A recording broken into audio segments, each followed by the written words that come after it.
I am Dr. Jane Ponterio, Senior Associate Dean for Student Affairs for the School of Medicine. It is my pleasure to serve as the Master of Ceremony for our 25th annual White Coat Ceremony.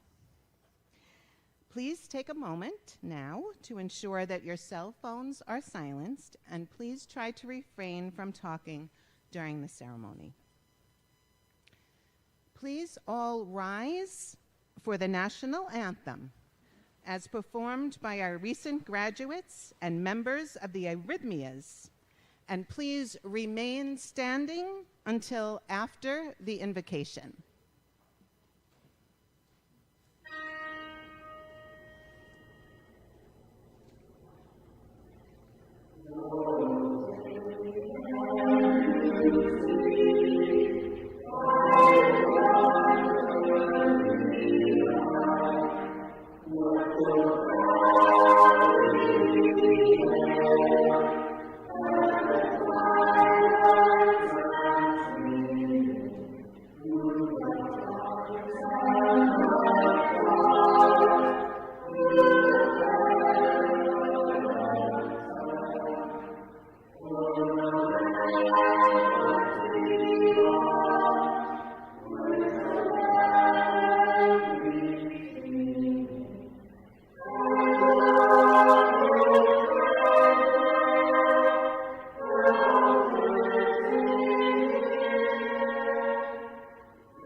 I welcome Rabbi Baruch Fogel, Office of College Affairs, Touro College and University System, to the lectern who will offer the invocation this morning.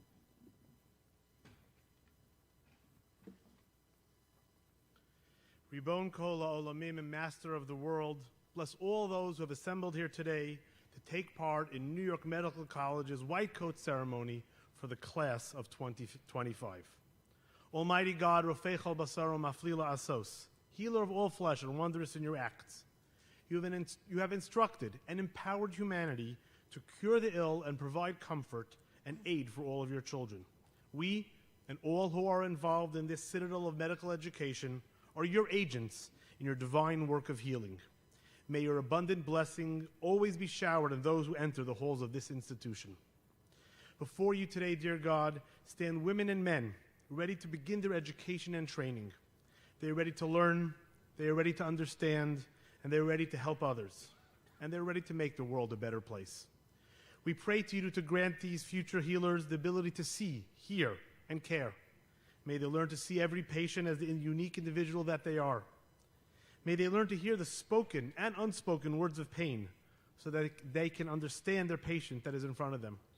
And may they learn that the best way to care for their patient is by caring for their patients. As you don your white coats today, as your medical education, both theoretical and practical, begins, we hope and pray that you will take the responsibilities that you are presented with as serious as they are.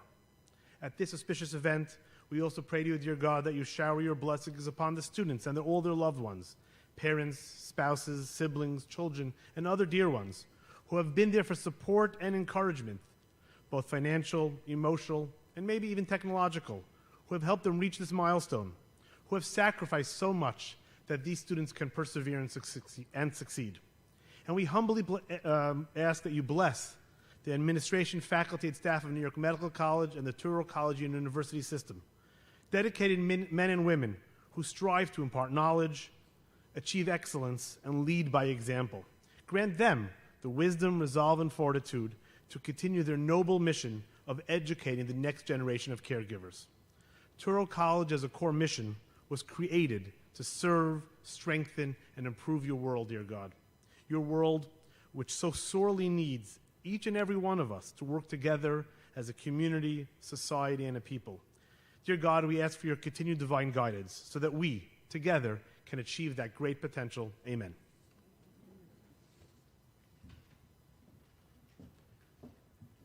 Thank you, Rabbi Fogel.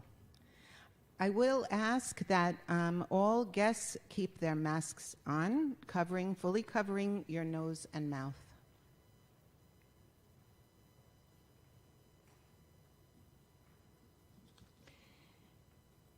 It is truly my honor and pleasure to serve as the Master of Ceremonies for this 25th annual White Coat Ceremony of the New York Medical College School of Medicine, a truly exciting time for all of us.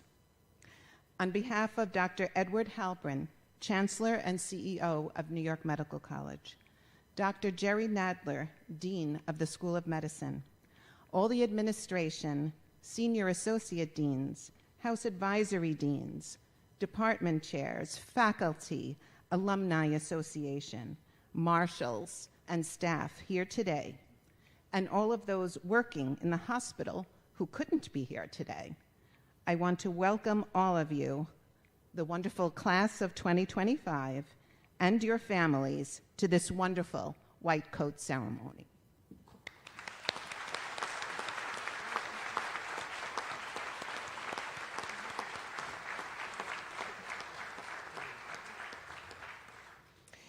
New York Medical College is one of only a handful of medical schools in the country who have gone to great lengths during this pandemic to hold this ceremony in person. I would like to take the time to express my deep appreciation to Rabbi Krupka for acquiring the tent, Dean Jerry Nadler for his support, Faye Seltzer, Assistant to the Dean, Jonathan Pesolano, our Director of Student Affairs, Dean Sozo, Shania Perryman, Donna Westby in my Office of Student Affairs, who are responsible for everything going on under and on the path to and from the tent, as well as a lot that went on behind the scenes. They truly went above and beyond to organize and make this event possible. Please, let's give them a big round of applause.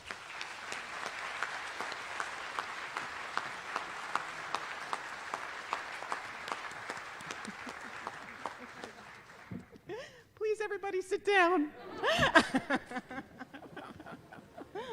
I'm so sorry.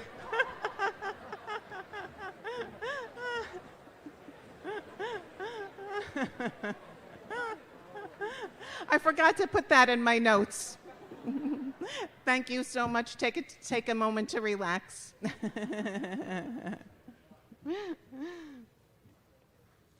Just a little bit about the history of the White Coat Ceremony. It is relatively new. This ceremony did not exist when I was a student at New York Medical College. It began in 1993 at Columbia University College of Physicians and Surgeons with Dr. Arnold P. Gold. One of the pins the students were given to wear on their lapel today are from the Arnold P. Gold Humanism Foundation. As you know, the Hippocratic Oath is often recited upon graduation from medical school. Dr. Gold initiated the White Coat Ceremony to make a point to emphasize the importance of professionalism and humanism in medicine at the beginning of medical school. The tradition spread to other medical schools. New York Medical College School of Medicine brought the ceremony here, and today we are celebrating the 25th anniversary of the White Coat Ceremony at New York Medical College.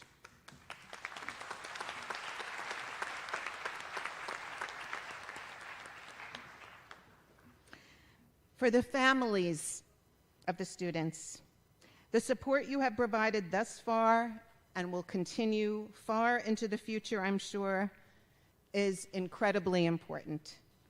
You have been a very critical part of their journeys to medical school, and I want to thank you on their behalf.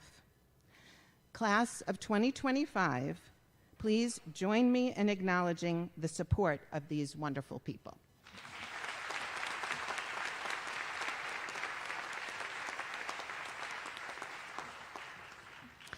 I also pledge that it is our role as faculty and staff to provide our ongoing support to your student doctors in training to help them become excellent physicians in both the art and the science of medicine.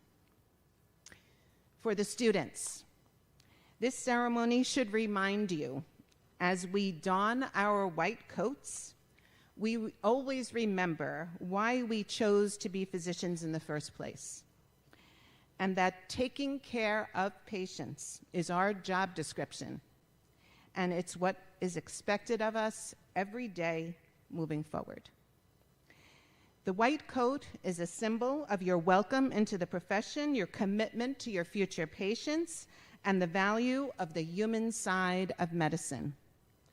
Later, when your investor puts on your white coat, they will literally be setting upon your shoulders the responsibility to serve your community, to be lifelong learners, and to follow the ethical and professional standards of the profession, not only on your journey to becoming a physician, but also for the entire length of your career.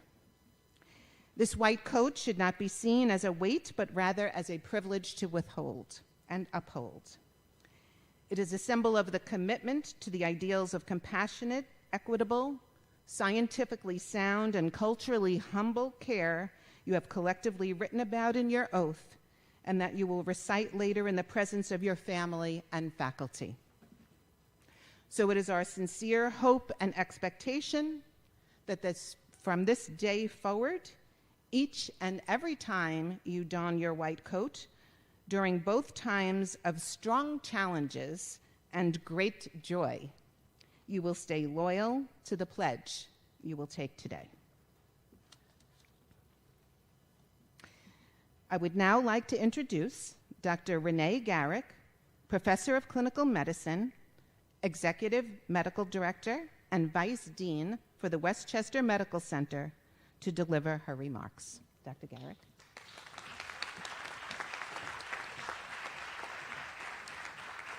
Thank you. Thank you, Dr. Nadler, for asking me to say a few words today. And welcome, most importantly, to our parents and family and friends, Drs. Nadler, Halpern, Kadish, and of course, the amazing class of 2025. For someone like me, who graduated 3 years shy of 50 years ago, it's hard to even say and admit that you are the class of 2025. And you should be remarkably proud of yourselves for what you have already achieved. There were almost 15,000 applicants to our school this year. We interviewed well over 800 students, and 211 were accepted. You now know what it feels like to be in the top 1%, and your parents know that their tuition dollars were very well spent. So congratulations to you all.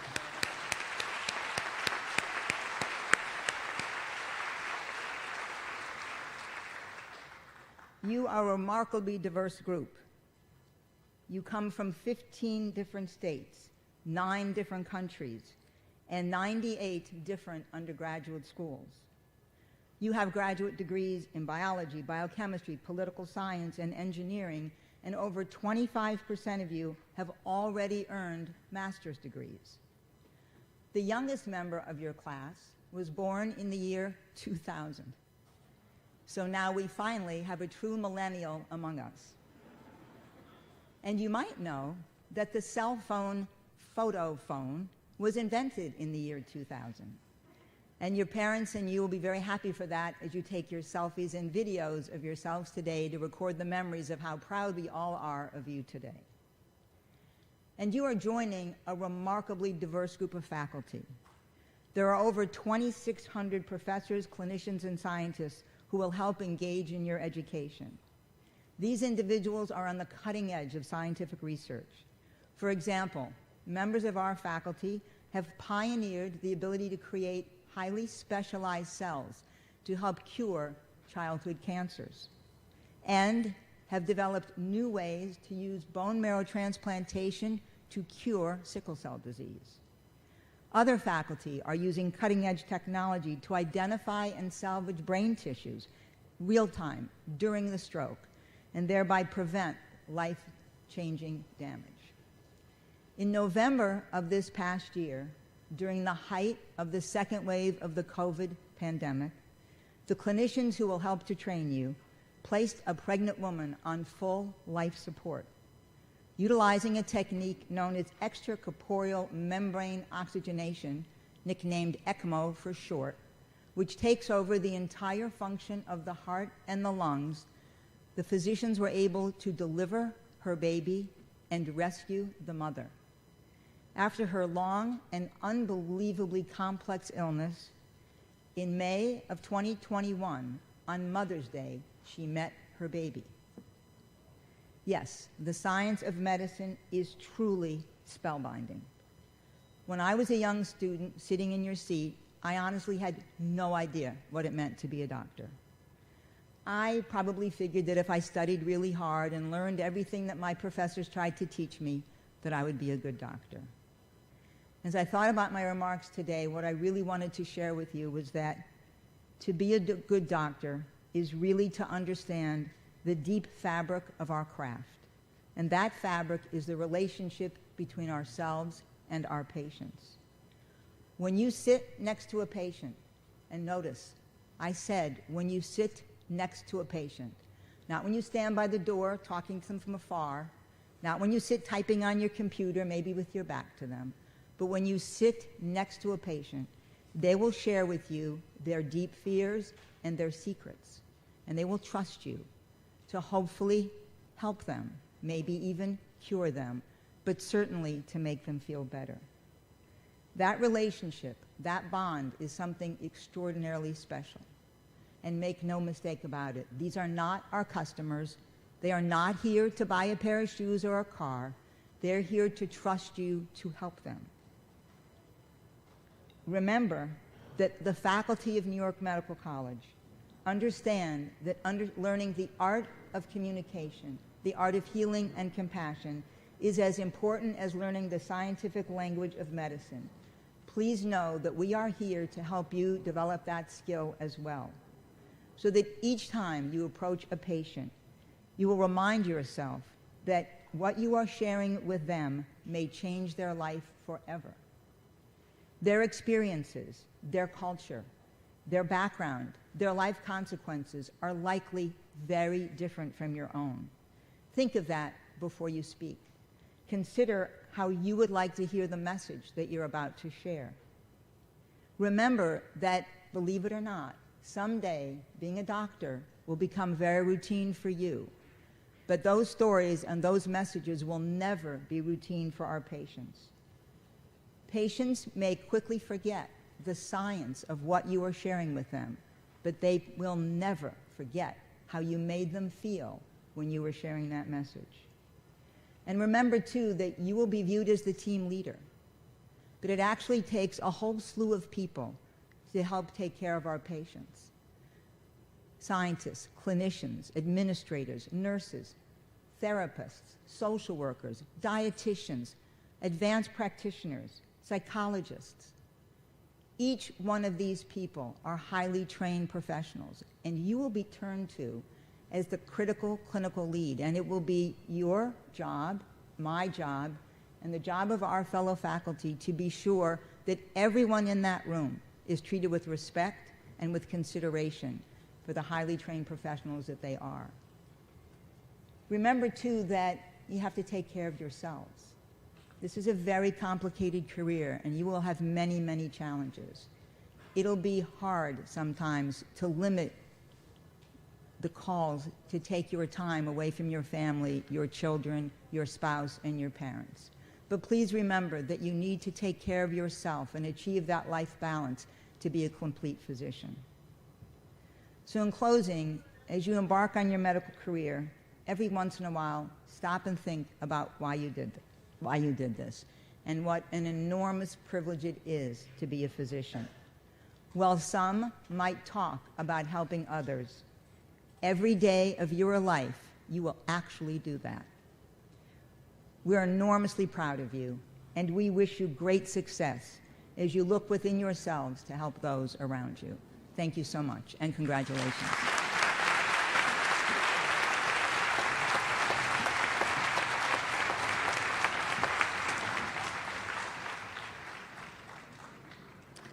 Thank you, Dr. Garrick, for those very inspiring words.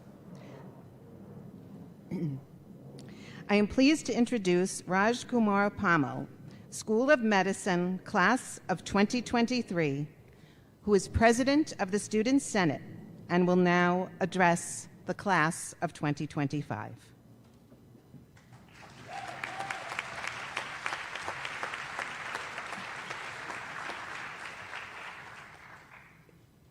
Thank you, Dr. Ponterio. Good afternoon, distinguished deans, faculty, members of the New York Medical College School of Medicine Class of 2025, and all the family and friends, both here in person and attending virtually. My name is Raj Kumar Pamal. I'm a third-year medical student here at NYMC, and I'm serving as the School of Medicine Student Senate President for this academic year. It is my honor to have this opportunity to address you all today on such a meaningful moment in your journeys in medicine.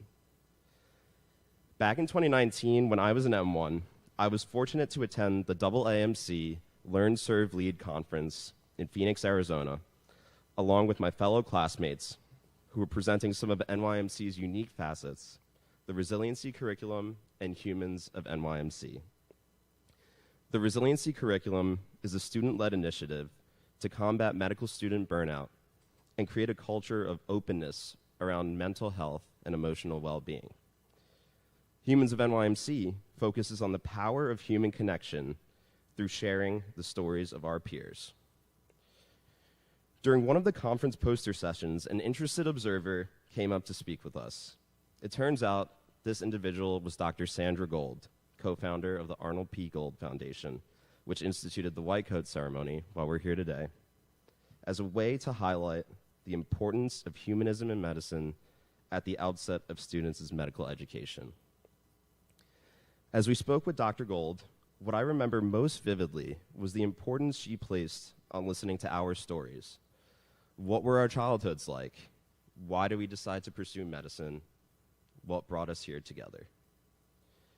Simply put, Dr. Gold was leading us through an exercise in reflection on our own lived experience and how it relates to our shared humanity. This is an exercise you will repeatedly pursue as a medical student and future physician. You will ask your patients many questions, not just to find out what ails them, but also to understand who they are, their hopes and fears, and how you can help. In order to best care for them, your goal will be to understand their story, much like Dr. Gold did ours. After all, it's called taking a patient history for a reason.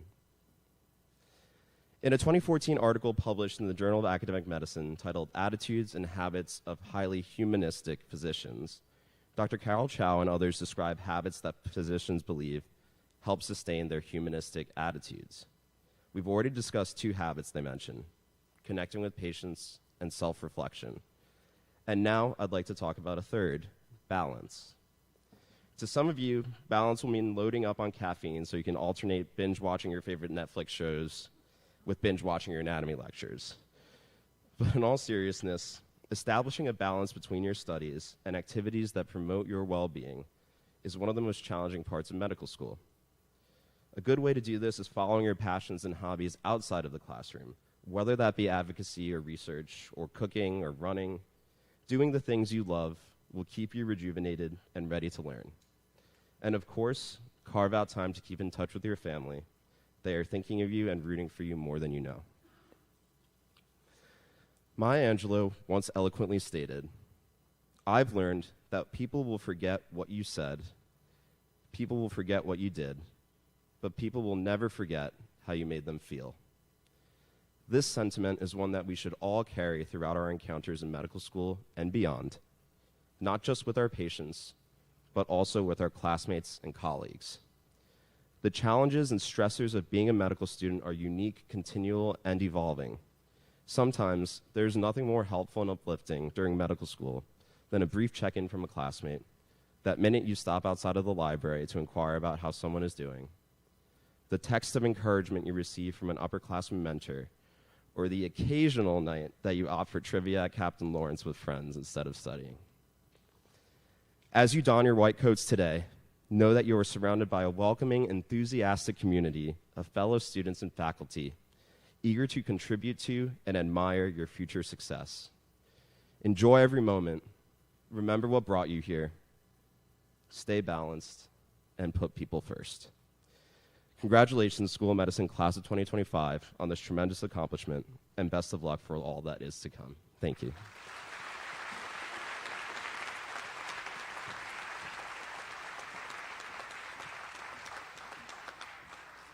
Thank you, Raj. I would now like to call upon Dr. Jerry Nadler, Dean of the School of Medicine, to deliver his remarks. Dr. Nadler? Thank you, Dr. Ponterio. It is my privilege and honor to be Dean at New York Medical College and represent the wonderful faculty, the chairs, the deans, and all the staff that have made today a wonderful day so far and will be a wonderful day, and the next 4 years for the class of 2025. The best advice I can give is to listen to the words you heard so far and the words you will hear from Dr. Etienne in a few minutes. As I said to the parents and alumni earlier, Dean can be a tough job, but here at New York Medical College, it's a wonderful job given the fact that I have such wonderful staff, faculty, and deans, and that we can have this occasion together, which we should all be thankful for, that we can be here in person and enjoy this very meaningful but important moment in the pathway for the class of 2025 to become physicians. So I wish to welcome the class of 2025 and their family and friends to this important milestone. You already heard about the origins of this special white coat ceremony, and then Dr. Garrick and I and several other people, we didn't have the opportunity to celebrate this wonderful occasion, so we're thrilled that our students and families can do this. So it's been a challenging 18 months of this pandemic, and we're not out of the woods yet. We're, as you heard earlier, we're keeping this campus as safe as possible, doing everything possible.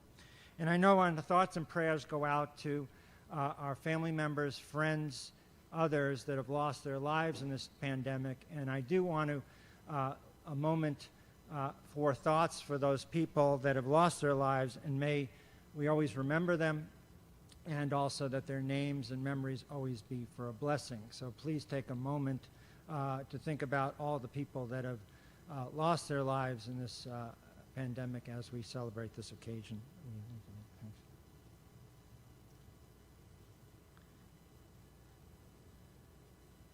Thank you. So now more than ever, it's very clear how important it is to heed the words that you've heard, heed the words that you will hear about becoming, for the class of 2025, humanistic, caring, scientifically well-trained physicians that are focusing on the patients. It's so important these days, especially also given the racism that we still have in this country, as well as the areas of health inequalities. There are major advances in science, tremendous advances. You've heard about some of them by Dr. Garrick, and I'll give you an announcement that I just came up. So you're the first large group that's going to hear about this, that New York Medical College was chosen as one of the few centers in the state to actually do genomic sequencing and identify the pathways and what's happening with this pandemic in the future. In the lab right behind you, you have most sophisticated genomic sequencing possible, and we're very proud of our faculty and staff that we were chosen by the state to be one of the major centers doing this. So there's so many advances and opportunities that we all should never forget that care should be centered on the patient, as you heard from Dr. Garrick. And the wonderful thing about New York Medical College, it has a wonderful tradition for focusing on diversity, inclusion, and also how our diverse population needs the care that we will provide. I'm honored to be dean at this medical school with such a dedicated group of faculty, staff, and many here today that will be soon putting on the white coats, donning the white coats for our students. So to the class of 2025, as you come to the stage, soon you'll be coming to the stage to have your white coats donned by our deans, chairs, and faculty. Reflect on mentorship, reflect on what you've heard, reflect on that you'll need assistance, and lean on people. Lean on your peers that you heard about, your faculty, your deans, your alumni, your parents, your loved ones. All these people will be needed and very valued to you to succeed in the very important career that you're about to embark on and reach your dreams. Always remember that continued support of your family and friends and peers will be very important in reaching your goals, and never forget that. As a parent of a medical student who successfully graduated and now graduated from residency, I could tell you how important it is to have the parents and family continue to provide support. Very important. You will learn a lot of things here, medical school, and we're here to support you. So I just want to end with a quote from a physician who lived many, many years ago, but some of the words that Maimonides echoed back then still are important today. And this is an amendment of some of the words that Maimonides was said to speak. Preserve the strength of my body and my soul, that they ever be ready to help and support rich and poor, good and bad, enemy as well as friend. In the sufferer, let me see only the human being.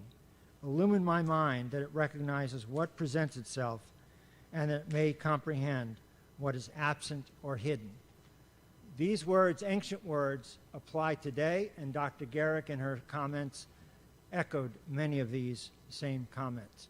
Remember, you will learn all about science. You will learn about all these advances. You'll learn about major opportunities for preventing, curing, reversing suffering.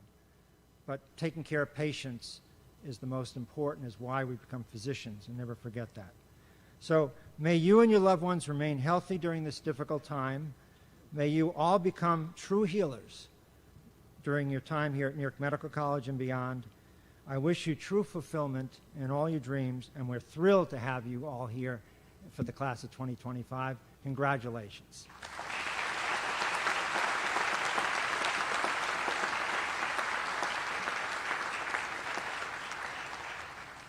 So now it's my honor and privilege to introduce Dr. Mil Etienne, who will provide his keynote remarks on this meaningful occasion.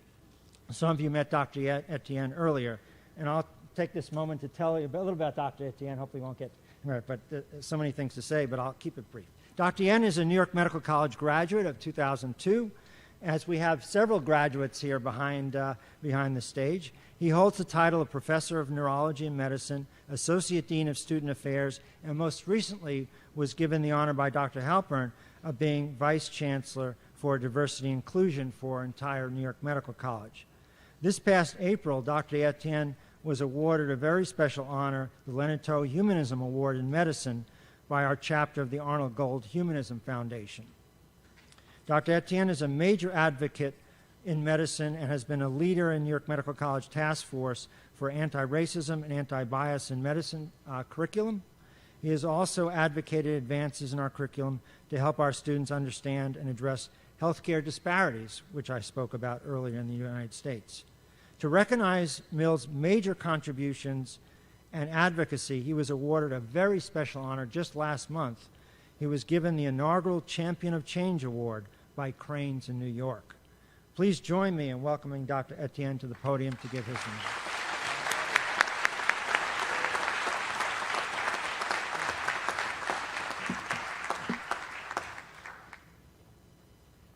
I'll need this just in case I go long. Have some water there. So good afternoon, Dr.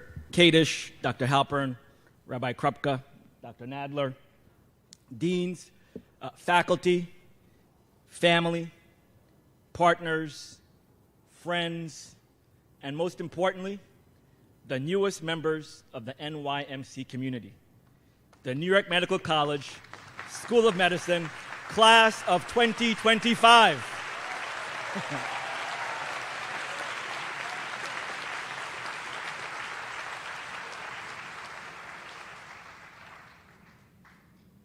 This ceremony commemorates your entry into the field of medicine, and I am deeply humbled to have been invited to give remarks to you at such an important occasion. I will start by talking about a patient I saw about 2 months ago with my third-year medical students. This patient was a middle-aged woman who had suffered a traumatic brain injury. She had been seen by many doctors and felt she was not getting the help she needed. At the conclusion of the visit, she remarked, "So, are you going to tell me that you will see me in 6 months? I just want you to know that those 6 months between doctor's appointments are always the longest 6 months."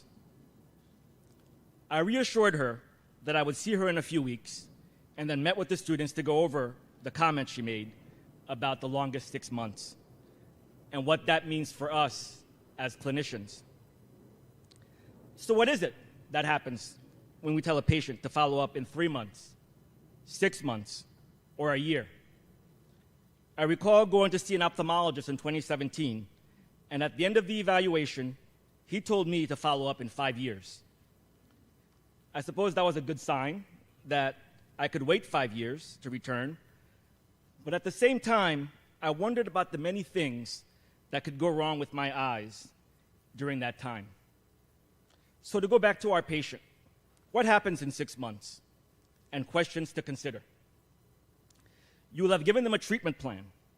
What challenges might they have in adhering to that treatment plan? If you made dietary recommendations, will the patient have access to fresh food, whether it be fruits, vegetables, or produce, to gain a better control of their underlying medical condition? If you recommended exercise, will the patient know the steps to take to start such a program so that progress could be made towards their goals? Will the patient have issues paying their rent or mortgage, trouble managing their children, trouble getting a job? Even going to the supermarket can be arduous for some of our patients. Will that patient have access to you during that time? Studies are clear that patients with access to their physicians between visits have better health outcomes. Will the patient even be in the position to make that medical condition a priority? Or are there going to be other pressing issues in their lives that will prevail? It will be your job to find this out. I actually shared this patient's story last month at a ceremony for our new third-year medical students. And interestingly, just last week, I was seeing that same patient in follow-up with one of the new third-year medical students. At the conclusion of the visit, I told her that her story inspired a speech that I gave to an entire class of medical students. She immediately started crying and expressed how glad she was that her story would inspire future doctors to give patients better care. After we left the patient and went back into the office, the medical student expressed gratitude for allowing him to connect this patient's story to what he had heard me share with his class just a few weeks ago. He then asked me a non-medical question. How do you go about preparing a speech? I advised that I always start by giving the speech a title, because that helps me to stick to a theme and get one clear message across to the audience. And so I will share with you that I have entitled this speech, "In Order To." I will go one step further and tell you how I came up with this title. I greatly enjoy reading history, particularly military history. And last year I decided to read General Jim Mattis's book, which is entitled Call Sign Chaos. He spends much of the book speaking about the traits of great leaders, and he explains the importance of making sure the people following the leader know what the end goal is. The way he explains this is by saying when he gives a command, he makes sure he says, quote, "in order to," end quote. So what does this phrase actually mean? It is a reminder to always try and understand why you are taking the various actions that you take. So in other words, you have to know what you're doing while you're doing it. Indeed, enough studies have shown that when we understand why we do what we are doing, we will be more motivated and more likely to complete that task successfully. So I will start with a simple example. Just a few moments ago, I rose from my seat and walked over to the podium in order to deliver these remarks. Now you, the class of 2025, have just completed your orientation and treasures in the medical school. Why are you going to medical school? Are you going to medical school for medical school's sake, or because you would like to have sleepless nights of studying? And certainly not to go deep into debt. Rather, you are going into medical school in order to learn how to be a physician. So as you go through each of the courses over the next 2 years, you have to keep in mind that the first year of medical school, you are taking gross anatomy, histology, biochemistry, physiology, neuro and behavioral sciences in order to gain the knowledge that you will need in order to enter the second year of medical school. At which point, you will take microbiology, pharmacology, pathology, and pathophysiology in order to be able to diagnose and treat patients. Throughout both those years, you will study medical ethics, structural determinants of health, history of medicine, among other coursework, in order to make sure that you are a well-rounded physician. You will study the foundations of clinical medicine and work with a preceptor in order to learn how to take a history, to gather data, in order to provide the best possible care for your patients. You meet the benchmarks, and you will then be promoted to the clinical years of medical school and have the opportunity to take a deep dive into clinical medicine. You will go through numerous clinical rotations in order to establish a strong foundation in clinical medicine in order to pursue and excel in the field of your choice. Then in fourth year, you will submit your residency application in order to match into your dream residency program. So in preparing these remarks, I thought back to my own journey in medicine. 23 years ago, I was sitting in your seat right here at New York Medical College for my own white coat ceremony.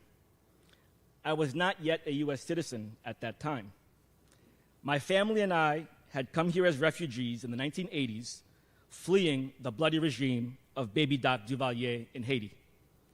I recall as a child when HIV/AIDS was spreading throughout the United States. Numerous communities were blamed for the spread of this deadly virus around our nation, including people who were from Haiti. I recall my sixth grade classroom being separated from the other students in the class because there was a concern that I would infect them with HIV. Although I had never been tested for this medical condition, had no risk factors, and have never had this diagnosis. So without having this diagnosis, I was able to get a glimpse of how people who truly had this diagnosis were being alienated, ostracized, and made to feel less than human. Eventually, people of Haitian descent were no longer blamed for this infection, but other groups were subsequently targeted and alienated in similar fashion. We have to do better than that. Over the past year, we have seen a rejuvenation of the social justice movement. Marginalized communities and their allies have risen up and demanded better of the establishment. Last summer, on a Saturday morning, I called my friend Sharon Floyd, someone I have known for nearly 40 years. We were next-door neighbors throughout childhood. She told me her experience of finding out that her first cousin, George Floyd, had been killed by police. She found out about it the same way you and I did. She watched videos of police officer choking him to death. She had seen the video multiple times before she recognized his voice saying, "I can't breathe," and him calling out to his mom, who had been dead for years.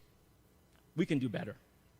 So when you hear stories like these, it is important to reflect on how to knock down these structures and other barriers that are being placed that will negatively impact those people, and of course, how those structures may impact your patients.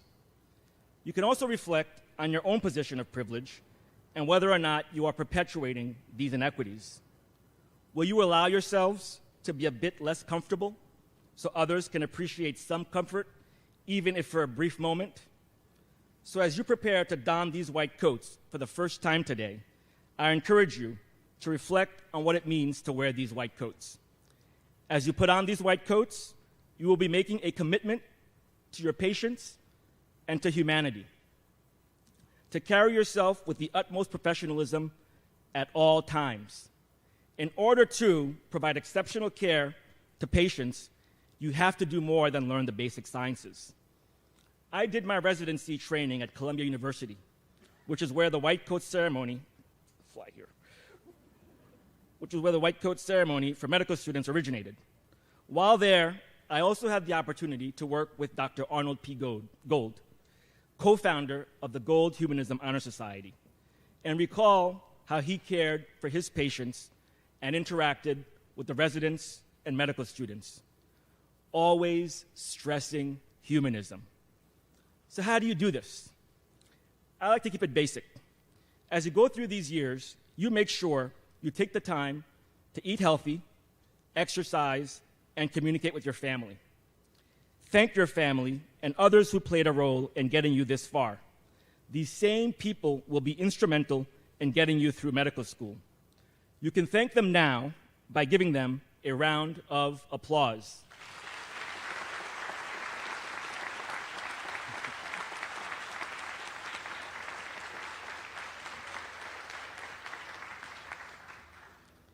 I think you can show a bit more gratitude. Let's really hear a round of applause for the folks who helped you get here.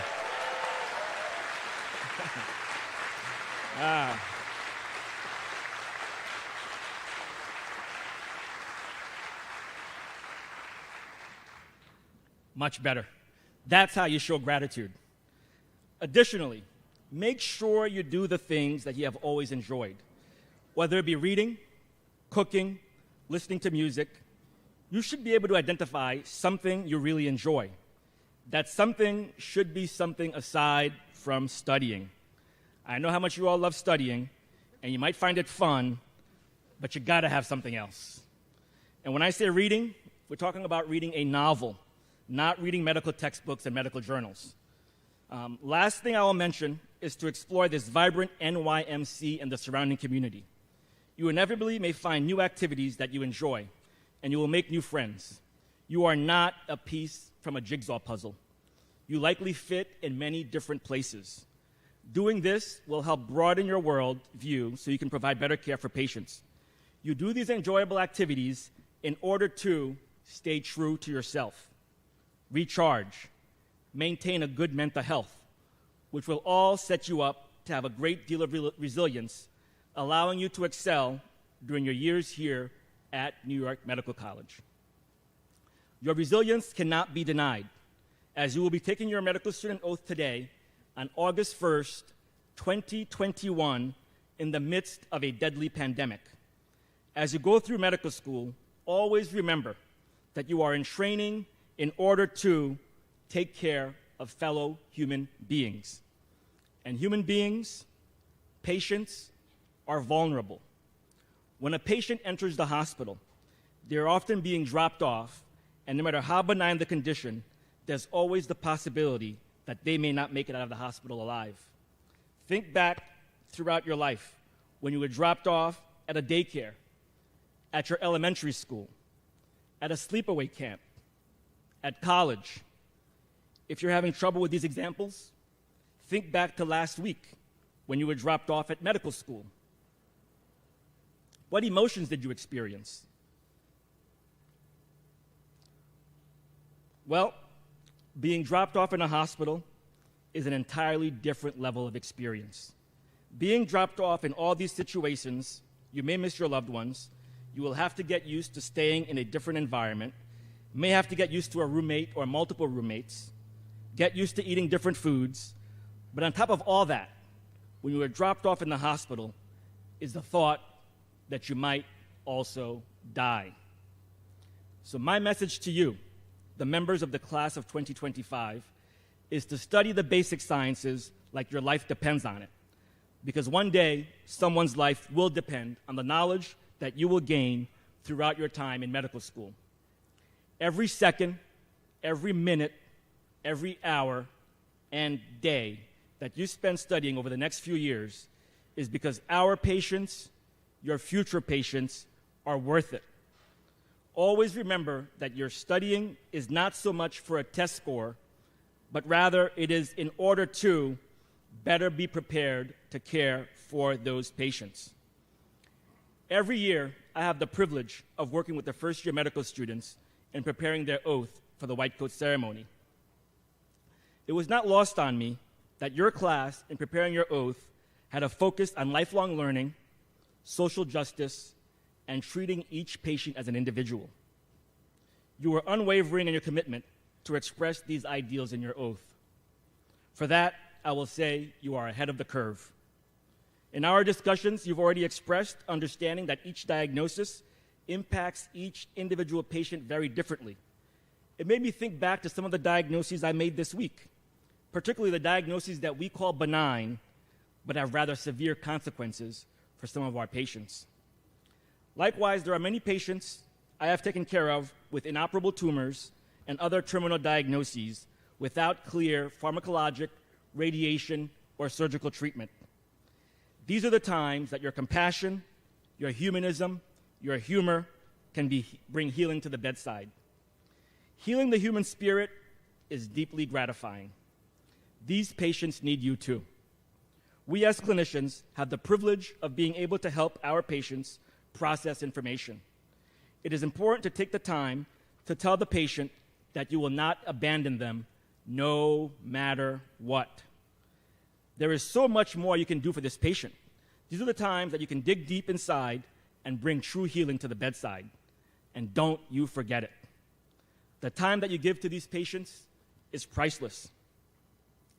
I recall one day many years ago, I finished seeing patients in my office and was driving to NYMC. While on the road, a police officer called me and informed me that one of my patients was found dead, face down in her bed that morning, and he wanted me to confirm her cause of death as sudden death from epilepsy. That was the first I was hearing the news of this death. This was a young woman who for years had been in and out of the intensive care unit with nonstop seizure activity that we call status epilepticus.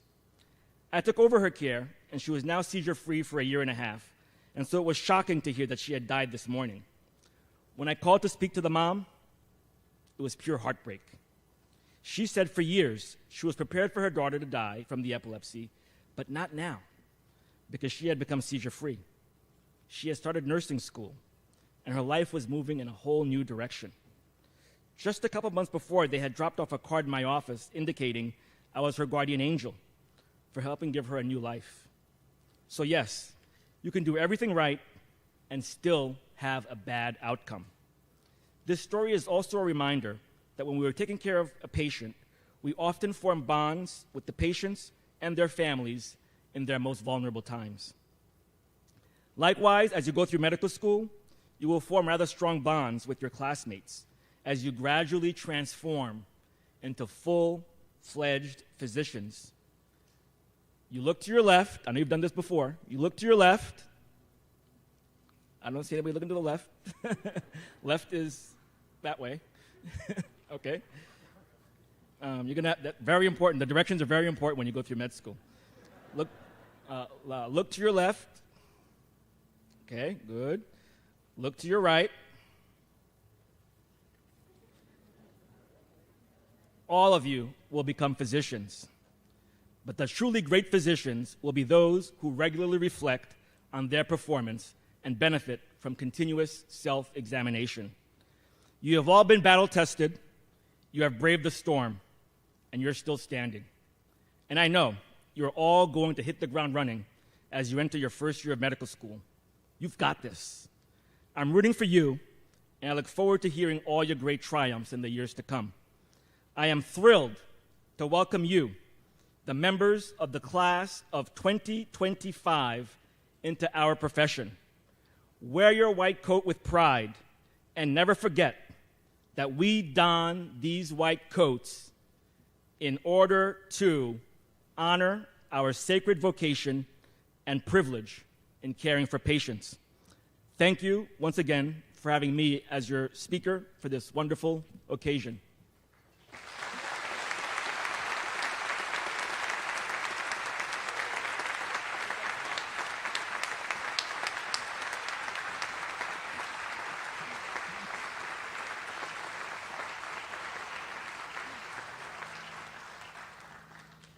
Thank you, Dr. Etienne. That was wonderful. Well, students, the moment you and your families and all of us have been waiting for has arrived. We will now proceed with investing you with your white coats. Your white coat is presented to you through generous donations made to the Medical Student Scholarship Campaign. We thank all of our benefactors for making such a significant contribution to your experience here at New York Medical College. And as Dr. Etienne said, wear your coat with pride. I'd like to ask my esteemed colleague, Dr. Jennifer Kessler, who has my back when I forget to tell you to sit down, and is the Senior Associate Dean for Medical Education, to please come to the lectern to begin the presentation of the class of 2025. Dr. Kessler.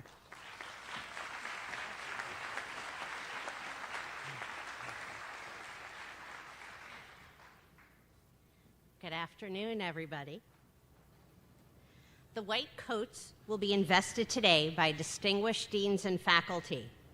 Audience, please hold your applause until each group of students has been invested with their white coat.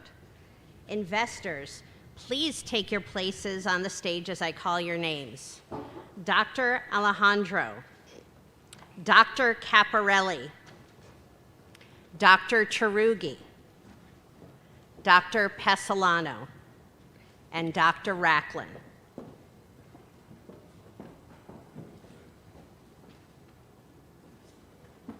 Students, proceed.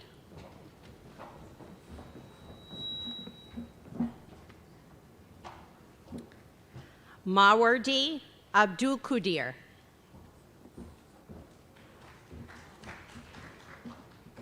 Samuel Abakasis. Stephen Abijamil. Salvatore Affronti. Sean Afari.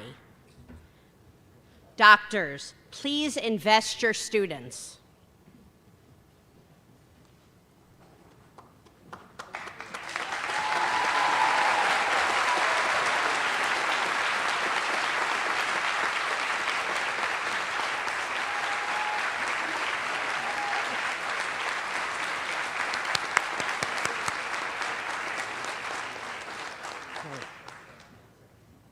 Will the next group of students proceed to the podium? Shreya Agarwal. Usewi Ifua. Michael Arrow. Nadia Ambersum. Phoebe Asante. Doctors, please invest your students.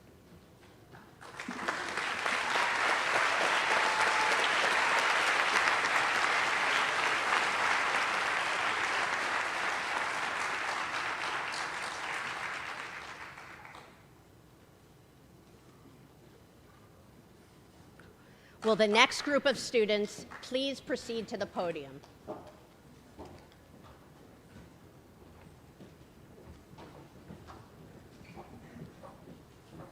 Bethlehem Usifa. Nicholas Barone. Benzion Barris. Emily Beckett, Jonathan Beal. Doctors, please invest your students.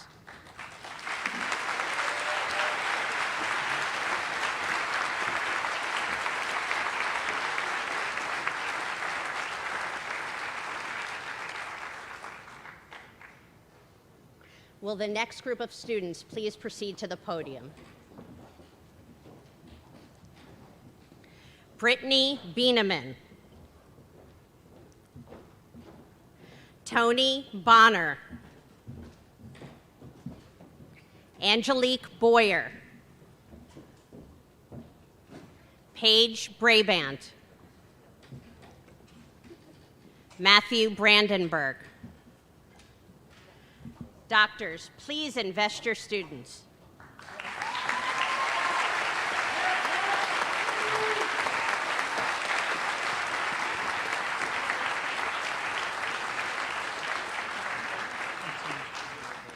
Will the next group of students please approach the podium? Carolyn Brett-Hauer, Nicole Brennan, Moishi Bilmash, Alexis Carr, Arturo Castillo. Doctors, please invest your students.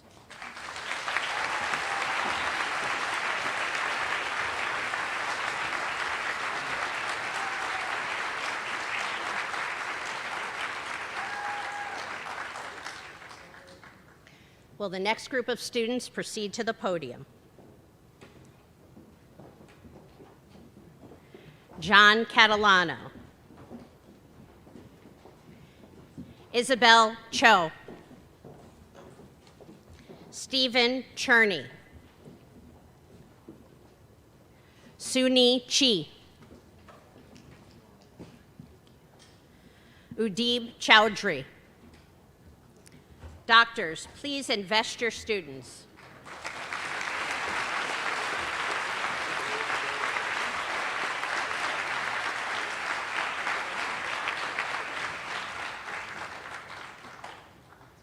Will the next group of students please proceed to the podium?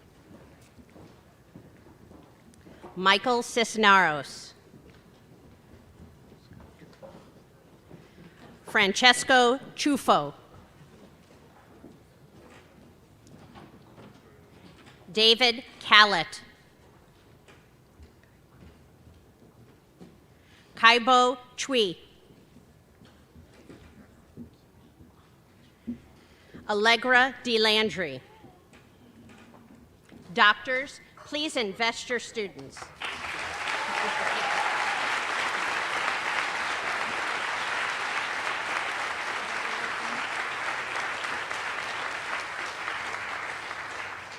Will the next group of students please proceed to the podium? Peter DePhillips, Yakov Deitch, Michaela Dixon, Ivan Dominguez, Jessica Dorio. Doctors, please invest your students.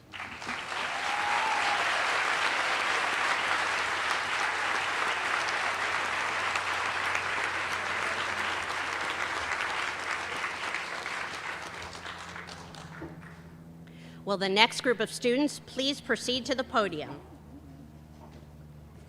Candace Dice, Jeremy Eichler, Guy Elgar, Nathaniel Al-Qaim, Shirley Ang. Doctors, please invest your students.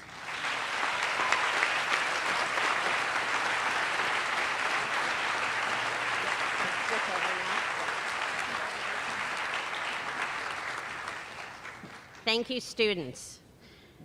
At this point, I would like to ask the next group of investors to proceed to the podium. Thank you to the first group for doing such a wonderful job.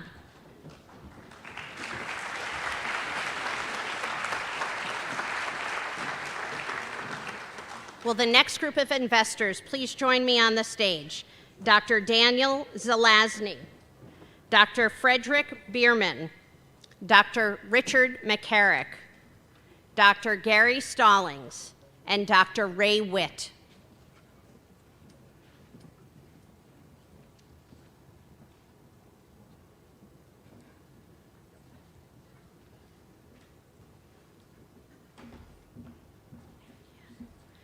Supir Flank, Sam Forashani, Christopher Fredericks, Jason Fu, Ahmed Gaber. Doctors, please invest your students.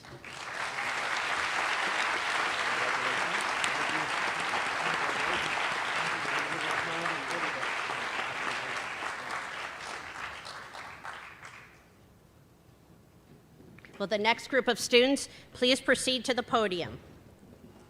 Richard Gallardo, Caitlin Gaudio, Yehuda Gedgerman,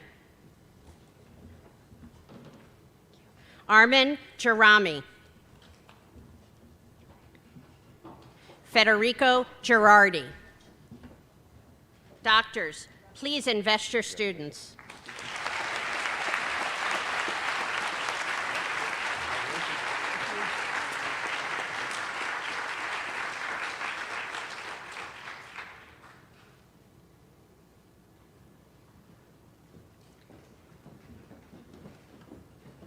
Michaela Glass, Elizabeth Glickson, Omar Gabji, Benjamin Goodfriend, Gina Grass. Doctors, please invest your students.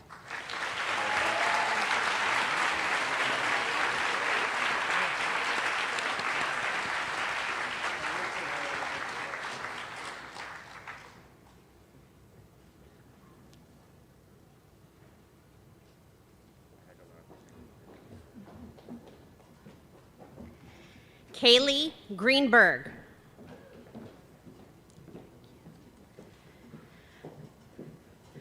Vasiliki Gregory, Lauren Grosbois, Matan Grunfeld,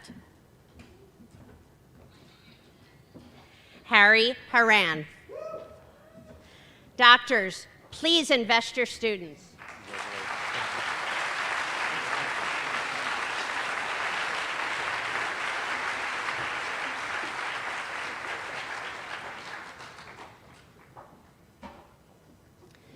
Will the next group of students please proceed to the podium?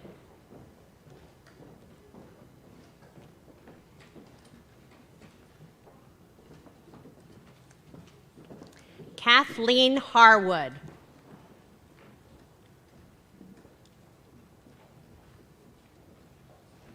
Rebecca Harris,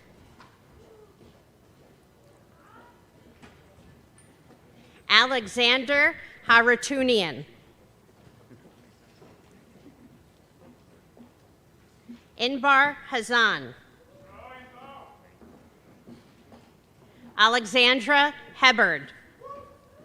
Doctors, please invest your students.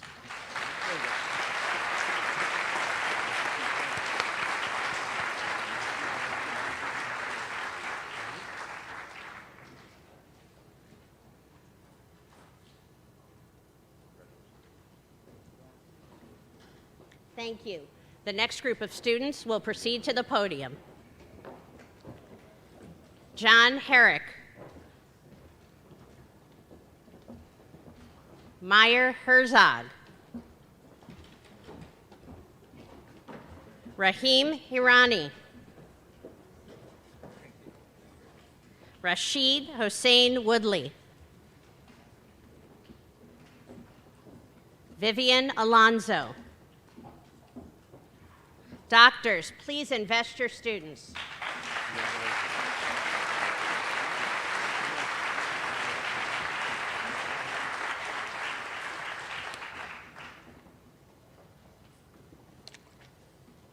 Thank you.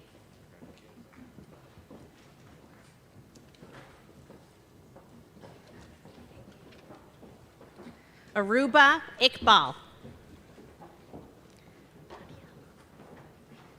Danielle Israel. Josephine Eisenman. And Kita Jane. Mohammed Kalish. Doctors, please invest your students.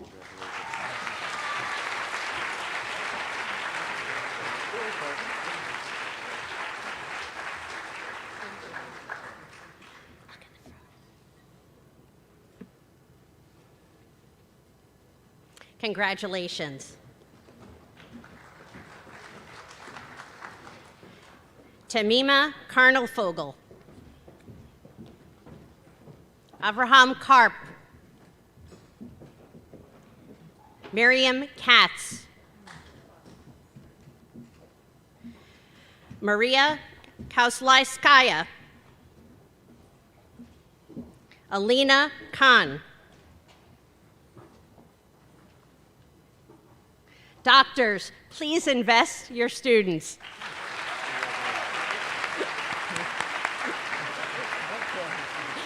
I can't.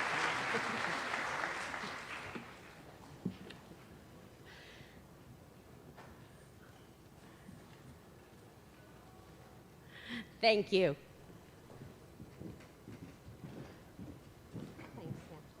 Sammy Kasib. Jaeyoon Kim. Rebecca Kindler. Michelle Klausner. Karishma Krishnan.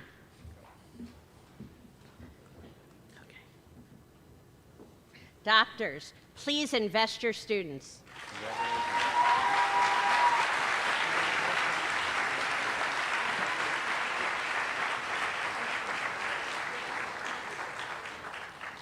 Thank you very much. I would now ask the investors to please take their seats as I call up my esteemed colleague, Dr. Joanna Pessolano, who will present additional names in the class of 2025.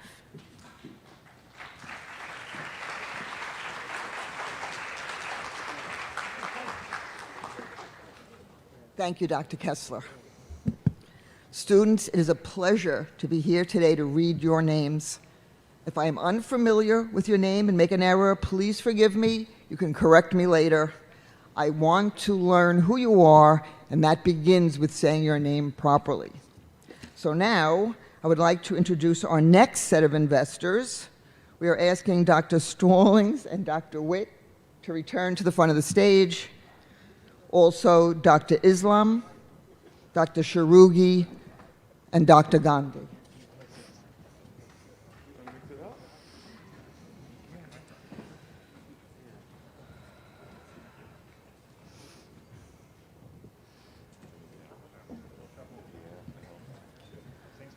Sophie Cronin.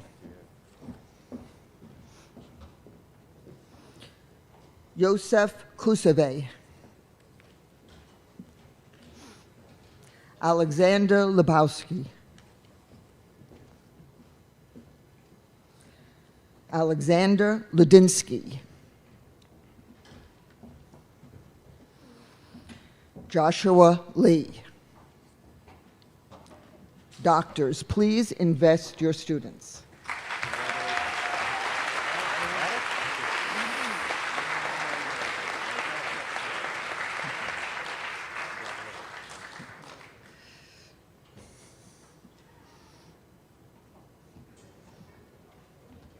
Okay, next group. Our next group. Okay. Peter Lencher.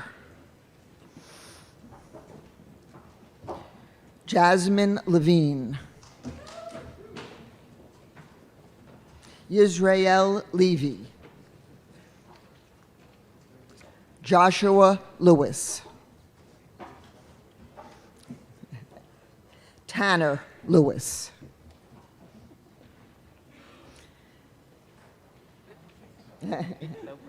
Doctors, please invest your students.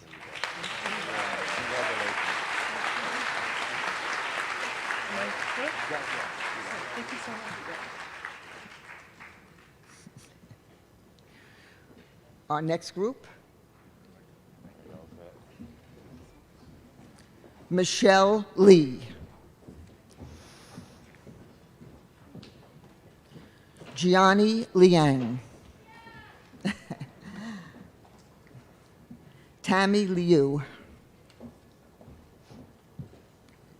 Cassidy Laris. Alejandra Lopez. Doctors, please invest your students.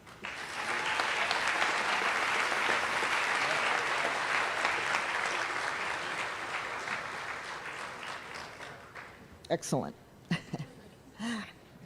Our next group. Mitra Mani.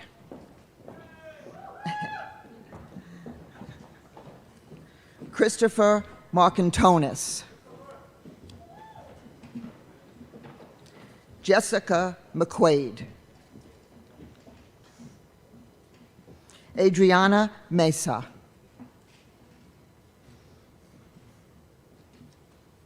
Nira Mohammed. Doctors, please invest your students.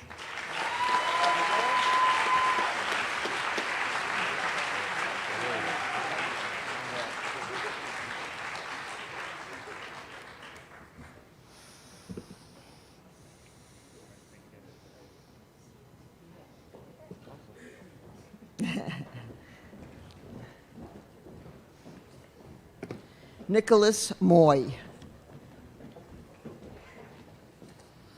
Rachel Mund. Brian Morrissey. Kieran Morty. Joshua Moise Silverman. Doctors, please invest your students.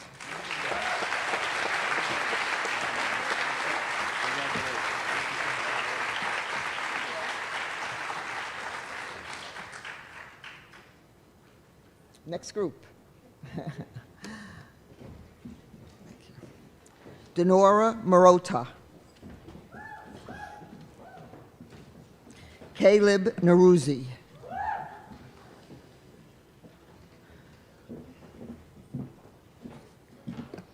Odenachi Agowa.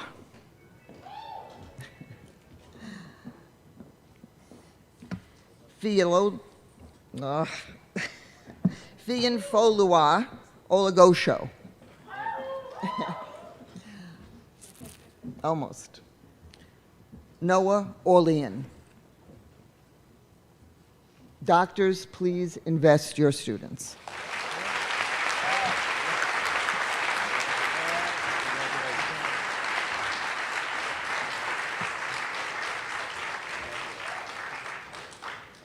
Okay.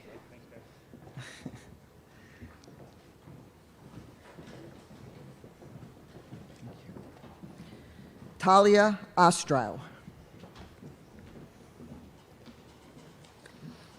Siyuk Park. Dylan Patel. Parth Patel.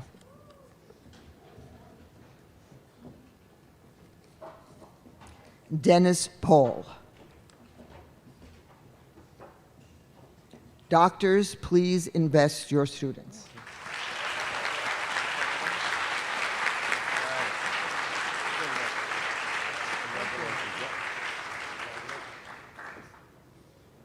Congratulations.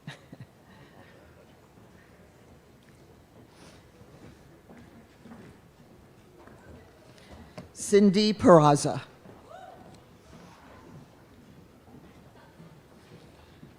Kerrigan Perry. Wendy Piadra. Olivia Plotska. Daniil Portman.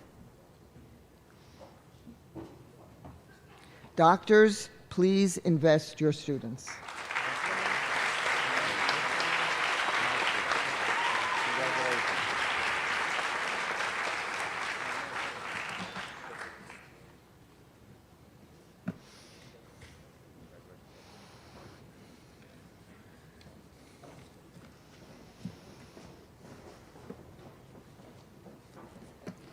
Connor Prendergast. Kelly Pune. Christina Rabadi. Mohammed Rahman. Durrani Rao. Doctors, please invest your students.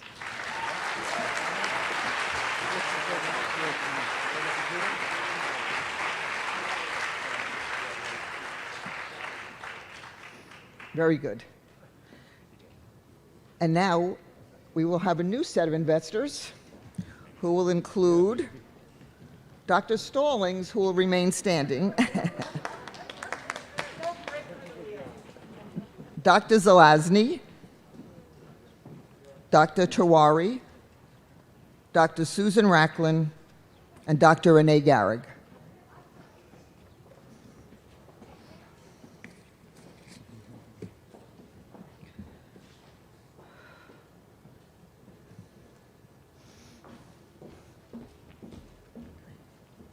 Divya Rao.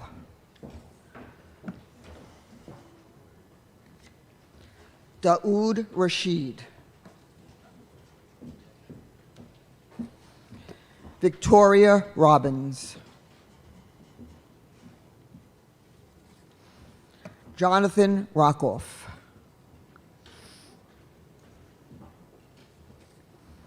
Jesus Rodriguez. Doctors, please invest your students.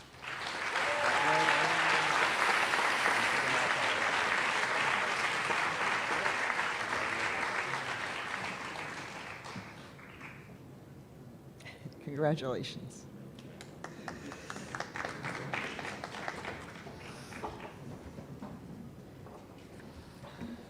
Kirkwanique Roll.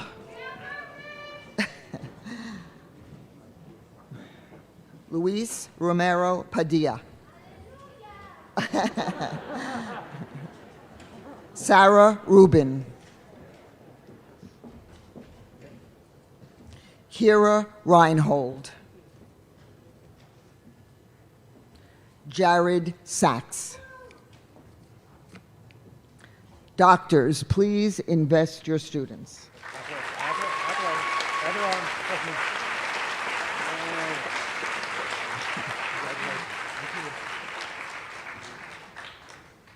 Congratulations.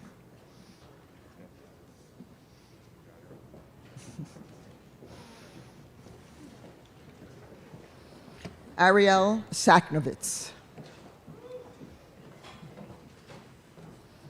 Alexandra Sadigolvad.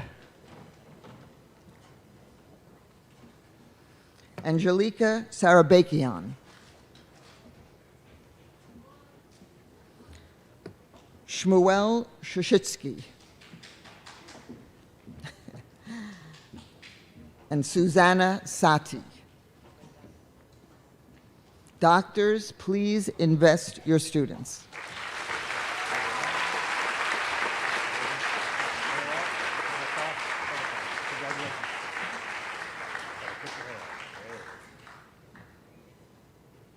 Beautiful.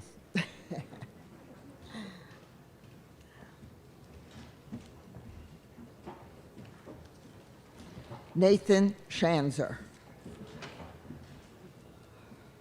Richard Shin.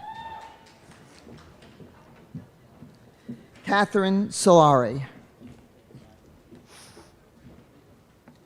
Ruvneet Singh. Leah Sittenfeld. Doctors, please invest your students.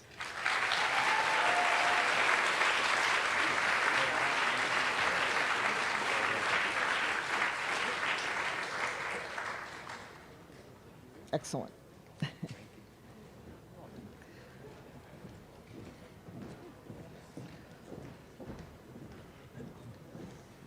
Sanjana Savegnanam. Norbert Smatolo. Rosa Soto. Ooh. Sorry. Rachel Sprons. Justin Stein. Doctors, please invest your students.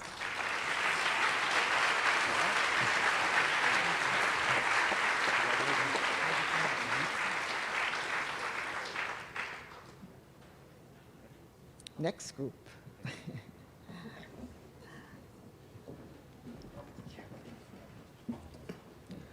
Odie Steinhardt. Rachel Stern. Adriana Spinda. Erica Thomas. Zachary Thomas. Doctors, please invest your students.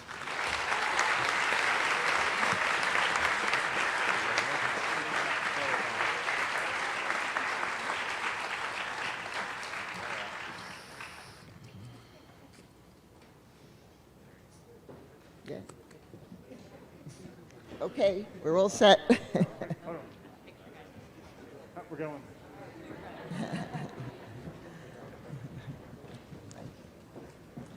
Kana Trimjulak. Unaz Udin. Shlomo Unger. Zachary Valley. Matthew Vaughn. Doctors, please invest your students.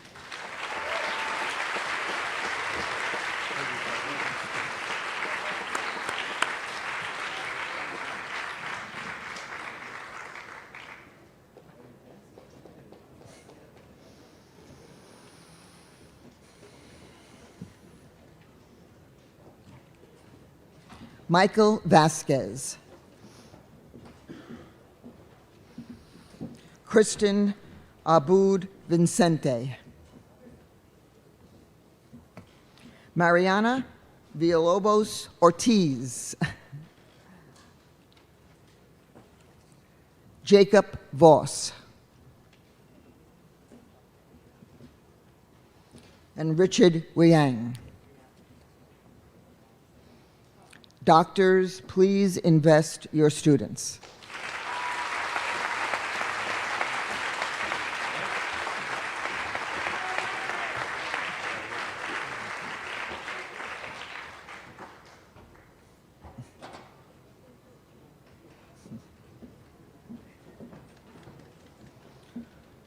Doria Weiss.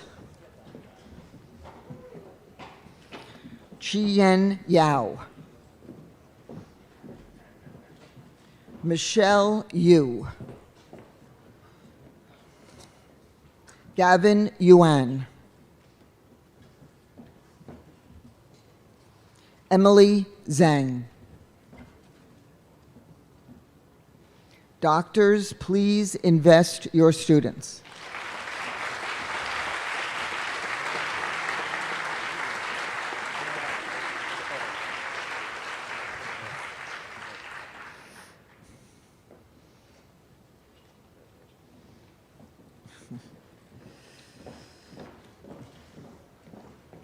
Tom Zhang. And David Zuckerman.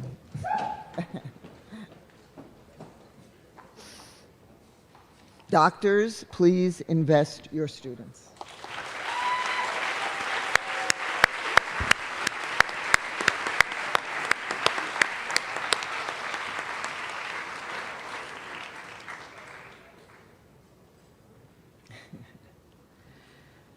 I would like now to invite Dr. Pontario back to the lectern to continue the presentation of the class of 2025.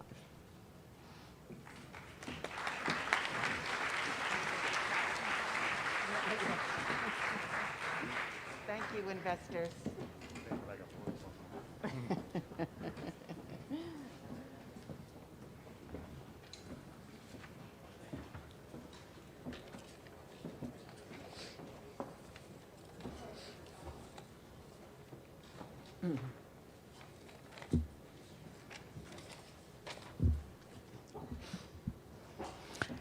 It is my pleasure as an alumni of New York Medical College to now announce the class of 2025 legacies who will be invested by their alumni family members or one of our deans.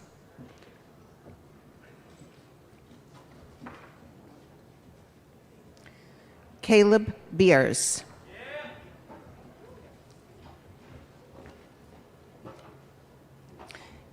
Ian Cho.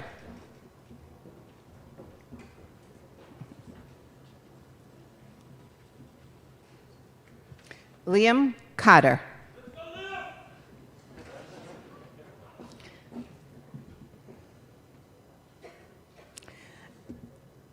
Antonella Descanio.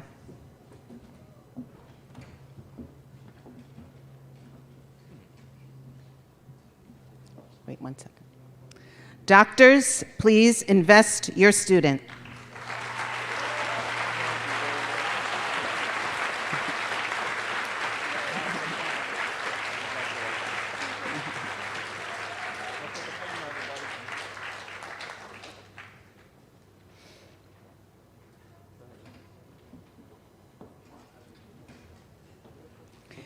J. Dave Dave.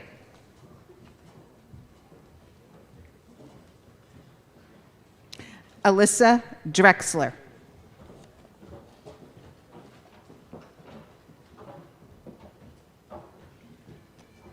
Amanda Elimia.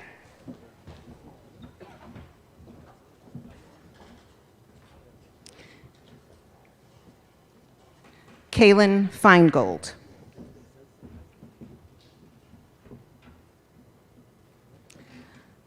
Doctors, please invest your student.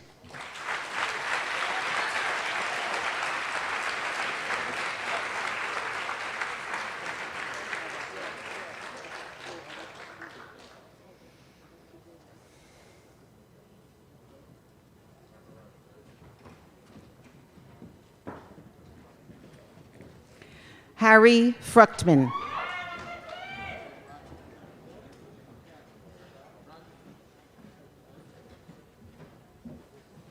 Hunter Nash Glickman.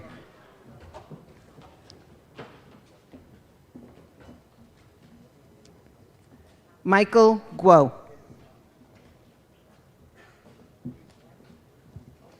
Gabriel Haruso. Doctors, please invest your students.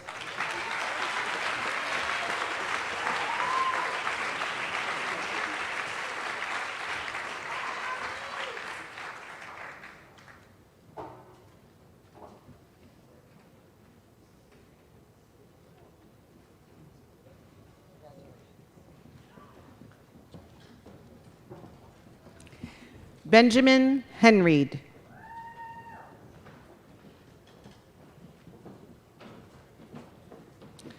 Zaria Holcomb. Lindsay Immers.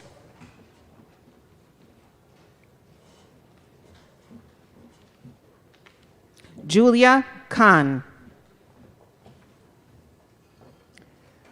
Doctors, please invest your students.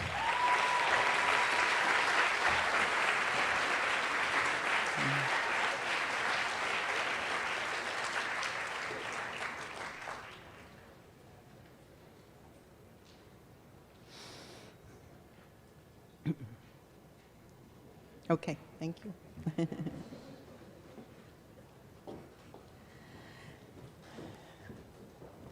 Joshua Kang.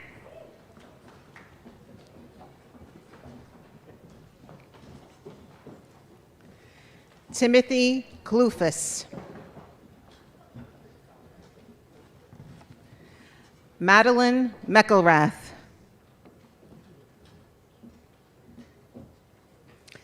Avery Morrison. Doctors, please invest your students.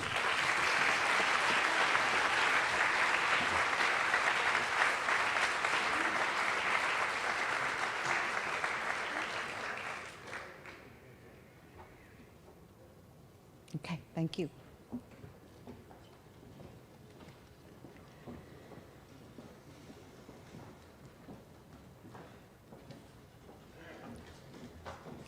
Marissa Nash.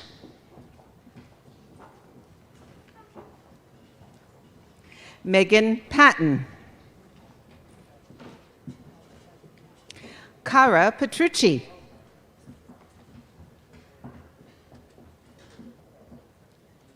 Madison Thompson. Doctors, please invest your students.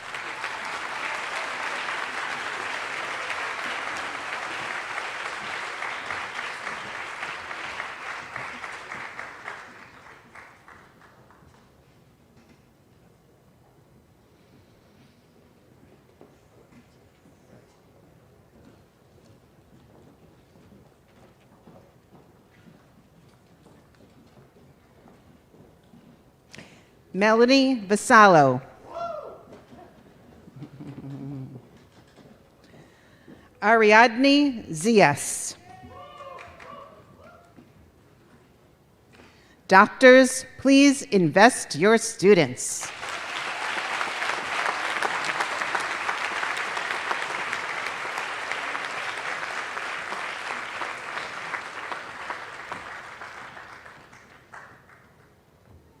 Thank you.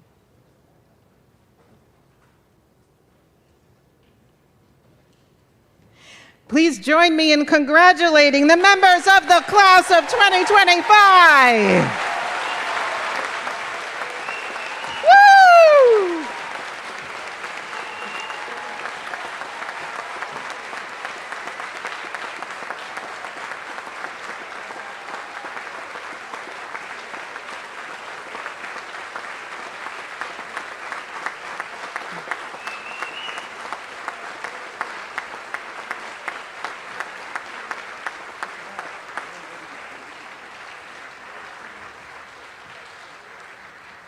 Please do a headstand. No, I'm. All right.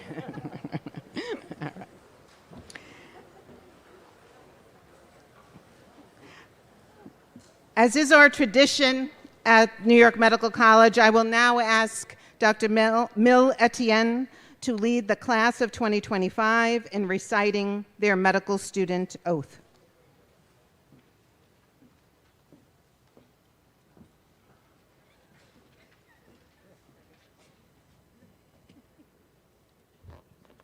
In order to, no. You're going to be dreaming about that now. Okay. Every year, the Director of Medical Ethics and myself work with the incoming students to draft their student oath for this white coat ceremony.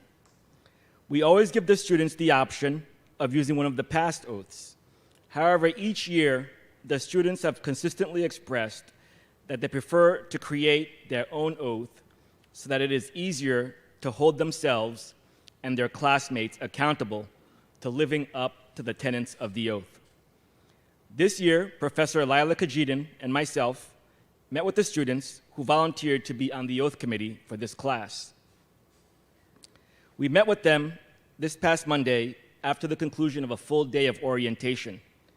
That evening, we met from 5 p.m. until nearly 8 p.m. and got the bulk of the oath written. After drafting the oath was circulated to the entire class so that all students in the class have an opportunity to weigh in on this oath. And this is the oath that the class of 2025 will recite today. The students have also expressed that they would like to recite this oath at the beginning of each year of medical school in order to recommit themselves to the tenets of their oath, and they did say that. So members of the class of 2025, please take a copy of your oath into your hand. I'll give you some time to, you got them? Okay, great. And then please rise.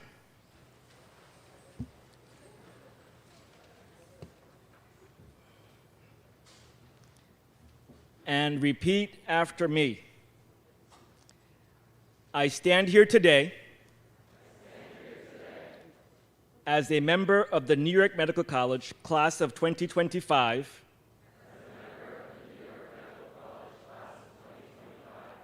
to accept my white coat and the responsibilities it bestows.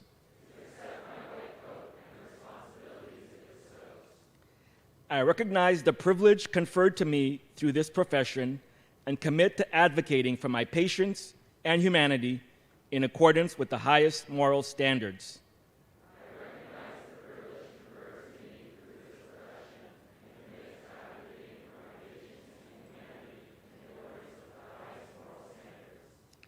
I acknowledge the existence of my implicit biases and will make every effort to overcome them throughout my career, and I will ensure that they do not impact my practice of medicine or the treatment of others whom I encounter.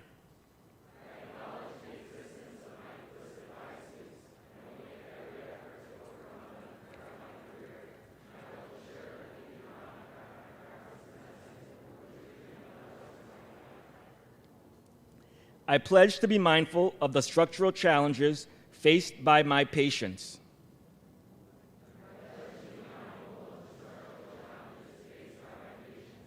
Ensure equitable access to health resources, remain curious, and practice cultural sensitivity and humility.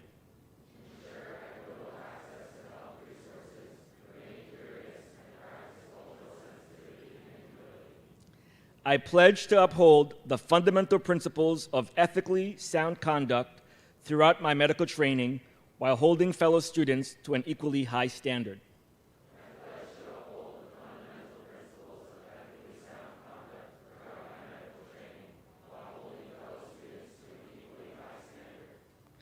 I vow to uphold the ideals of New York Medical College by following the tenets of cura personalis.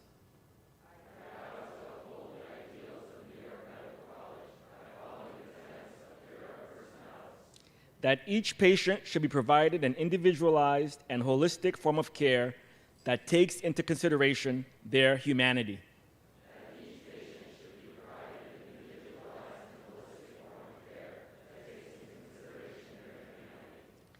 I vow to celebrate the vitality and resilience of the human spirit by approaching each day guided by the personal inspiration that led me to pursue a career in medicine.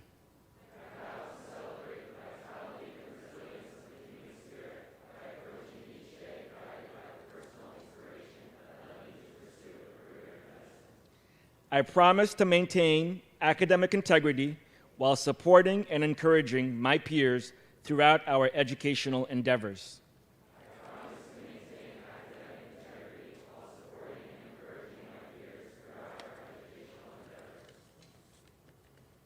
I dedicate myself to being a lifelong learner and providing comprehensive care for my patients.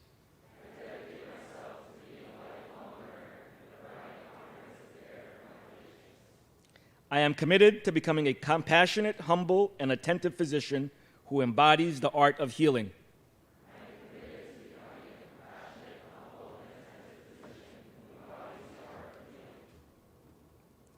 I will uphold and build upon the historical values championed by New York Medical College.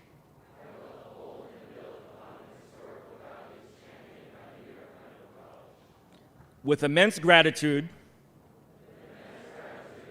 I accept this white coat and therefore take the first step towards becoming a knowledgeable and empathetic physician.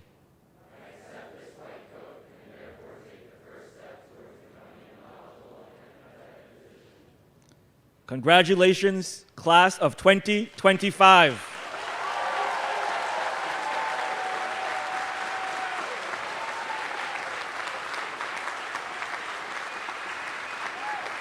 All right.